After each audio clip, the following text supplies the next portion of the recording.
اللہ فرمائے گا وقیفہم انہم مسئولون، رکاؤ انہیں ٹھہراؤ، ابھی اسے ایک سوال کرنا باقی ہے، اور وہ سوال یہ ہے کہ تم نمازیں پڑھتے تھے، حج پڑھتے تھے، زکات ادا کرتے تھے، عبادت ریاستیں کرتے تھے، اب مجھے بتاؤ کیا علی سے محبت بھی کرتے تھے؟ ملعون کا عقیدہ کہ قرآن تو وہ پڑھتا ہے،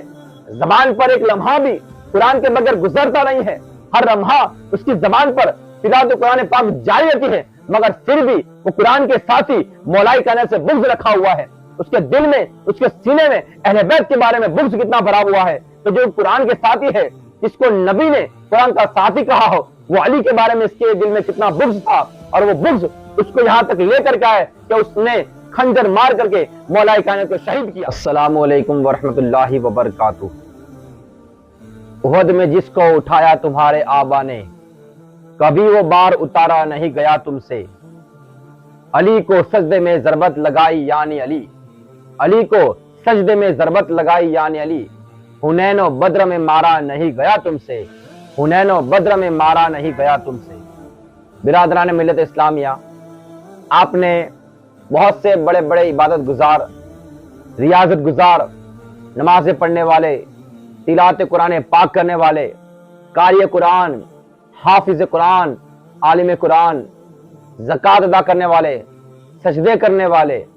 نمازیں پڑھنے والے، نفل پڑھنے والے، عبادت ریاضت کرنے والے، حج پہ حج کرنے والے، عمرہ پہ عمرہ کرنے والے،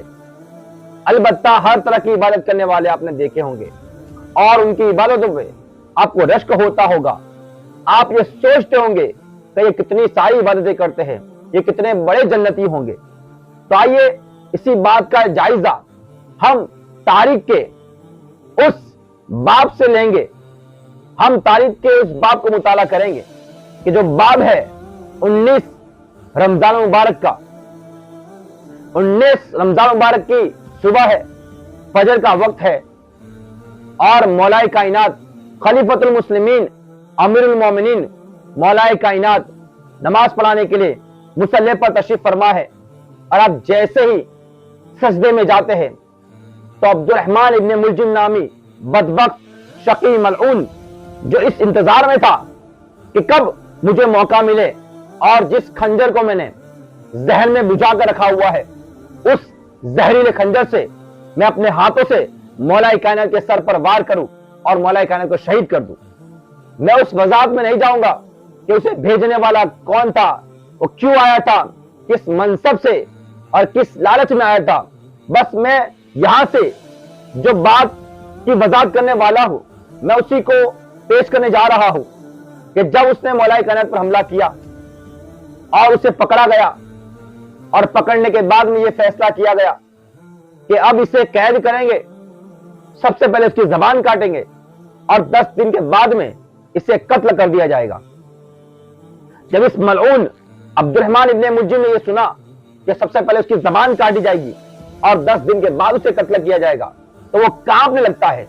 تھر تھر کانپنے لگتا ہے۔ جب اسے کانپتا ہوا دیکھا تو صحابہ کرام نے پوچھا، اے ملعون بدبخت، کیا زبان کٹنے کے ڈر سے کانپ رہا ہے؟ تو اس نے جو جواب دیا تھا، اے ناسبیو خارجیو اور اے ایمان والو، اس جواب کو سنو اور اپنے دل کو ٹٹول کر کے دیکھو کہ کہیں تم بھی تو اسی طرح نہیں ہو۔ وہ بدبخت کہتا ہے کہ میں زبان کٹنے کے ڈر سے کانپ نہیں رہا ہوں، بلکہ کانپ اس لیے رہا ہوں کہ اگر میری تم زبان کاٹ دو گے تو یہ زبان جو ہمیشہ ہر وقت ہر لمحہ تلاوت قرآن پاک کرتی ہے، میری زبان پر ہمیشہ تلاوت قرآن پاک ہوتا ہے، وہ زبان کٹنے کے بعد میں تلاوت قرآن پاک کیسے کر پائے گی؟ میں بغیر قرآن کو پڑھے ہوئے اور تلاوت قرآن کے بغیر میں کیسے زندہ رہ پاؤں گا؟ یہاں تک کہ میرا اٹھنا بیٹھنا، یہاں تک کہ میں سوتا ہوں تو قرآن پاک پڑھ کر کے سوتا ہوں، یعنی کہ میں قرآن پڑھتا رہتا ہوں اور مجھے نیند آ جاتی ہے، میں اٹھتا ہوں تو قرآن کی تلاوت کرتا ہوں، میرا کوئی لمحہ کوئی وقت تلاوت قرآن کے بغیر نہیں گزرتا ہے، میں بغیر قرآن کی تلاوت کے 10 دن کیسے نکال پاؤں گا؟ اس لیے مجھے زبان کٹنے کا خوف نہیں ہے، بلکہ مجھے خوف ہے اس بات کا کہ میں قرآن کی تلاوت کیے بغیر کیسے رہ پاؤں گا۔ دوستو، آپ نے دیکھا اس ملعون کا عقیدہ کہ قرآن تو وہ پڑھتا ہے، زبان پر ایک لمحہ بھی قرآن کے بغیر گزرتا نہیں ہے، ہر لمحہ اس کی زبان پر تلاوت قرآن پاک جاری رہتی ہے، مگر پھر بھی وہ قرآن کے ساتھ ہی مولا کائنات سے بغض رکھا ہوا ہے. اس کے دل میں، اس کے سینے میں اہل بیت کے بارے میں بغض کتنا بھرا ہوا ہے. تو جو قرآن کے ساتھی ہے، جس کو نبی نے قرآن کا ساتھی کہا ہو، وہ علی کے بارے میں اس کے دل میں کتنا بغض تھا، اور وہ بغض اس کو یہاں تک لے کر کے آئے کہ اس نے خنجر مار کر کے مولا کائنات کو شہید کیا. دوستو، اس موقع پر میرے ذہن میں ایک سوال آیا اور رب کی بارگاہ میں نے عرض کیا، اے پروردگار عالم، تو ان اہل بیت کے دشمنوں کو، تو ان ناسبی اور خارجیوں کو اتنی مہلت کیوں دیتا ہے، اتنی عبادتوں کا وقت کیوں دیتا ہے کہ وہ اتنی عبادتیں کرے، ریاستیں کرے، اتنے حج و عمرہ کرے، اتنی تلاوت قرآن پاک کرے؟ اتنی مہلت اے خدا تو کیوں عطا فرماتا ہے؟ تو انہیں اتنی مہلت کیوں دیتا ہے؟ تو جواب آیا کہ بندہ پوری زندگی